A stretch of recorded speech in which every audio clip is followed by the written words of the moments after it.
அனைவருக்கும் வணக்கம். இந்த வீடியோ யாருக்கு அப்படின்னா சுந்தரவள்ளி, டாக்டர் சுந்தரவள்ளி அவங்க வந்து ட்விட்டரில் போட்டுக்கிறாங்க. காஷ்மீரில் நடந்த தாக்குதலுக்கு இராணுவம் தான் காரணம், அவங்க தான் இந்த தாக்குதல் நடத்தியிருப்பாங்க அப்படிங்கிற கோணத்தில் ஒரு ட்விட்டர் பதிவு போட்டிருந்தாங்க. அதை நான் பார்த்தேன்.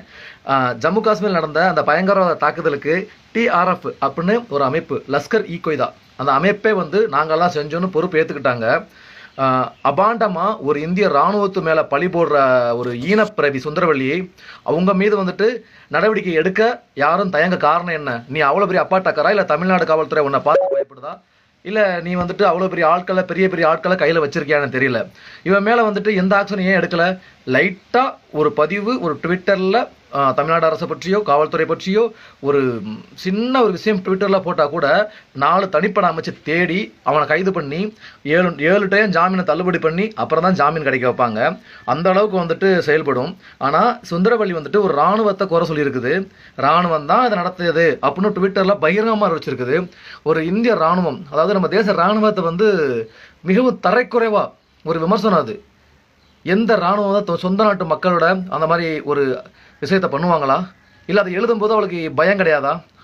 ஏன் பயம் இல்லை அப்படின்னா நம்மளை என்ன பண்ண முடியும் அப்படின்னு பயம். அப்பா அவங்க பின்னாடி யாரோ பெரிய ஆள் இருக்கிறாங்க. கண்டிப்பாக தமிழ்நாடு அரசு சுந்தரவள்ளி மேலே நடவடிக்கை எடுக்கணும். அவள் ட்விட்டர் பதிவை பாருங்கள். ஏன் எந்த ஒரு அமைப்பும் இல்லையா அவன் மேலே கம்ப்ளைண்ட் கொடுக்கவோ இல்லை வழக்கு தொடரவோ? தெருவில் ஒரு குழாய் உடஞ்சா, ஒரு தார் ரோட்டில் ரோடு சரியில்லை அப்படின்னு அந்த ரோடை தாரை பிச்சு காமிச்சாலே வந்துட்டு சாலையை சேதப்படுத்தி நான் சொல்லி உடனே அரெஸ்ட் பண்ணிடுவீங்க. எவ்வளோ பெரிய விஷயத்த வந்துட்டு பகிரங்கமாக வந்துட்டு குற்றம் சாட்டியிருக்கிறா. இதை கேட்க ஆளே கிடையாது தமிழ்நாட்டில். அப்போ என்னன்னாலும் சொல்லுவீங்களா? இராணுவத்தையும் இந்திய நாட்டையும் அவமதிக்கிற மாதிரி தேசத்துறவு வழக்கில் சுந்தரவள்ளி கைது பண்ணணும். கண்டிப்பாக நிறைய அமைப்புகள் அவள் மேலே ரிப்போர்ட் சொல்லணும். அவளை தமிழக அரசு கண்டிப்பாக நடவடிக்கை எடுக்கணும். இல்லை அப்படின்னா மக்களுக்கு உங்கள் மேலோட நம்பிக்கை போயிருங்க.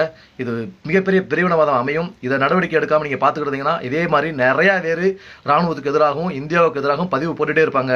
அதெல்லாம் வேடிக்கை பார்த்துக்கிட்டு இருந்தால் சத்தியமாக சொல்கிறேன், மிகவும் நிலைமை ரொம்ப மோசமாயிரும். இந்த ஒரு இக்கட்டான சூழ்நிலையிலும் ஒரு அரசியல் மாதிரி அது பதிவு போட்டிருக்கிறது நினச்சி பார்த்தா எனக்கு வெக்கக்கேடாக இருக்குது.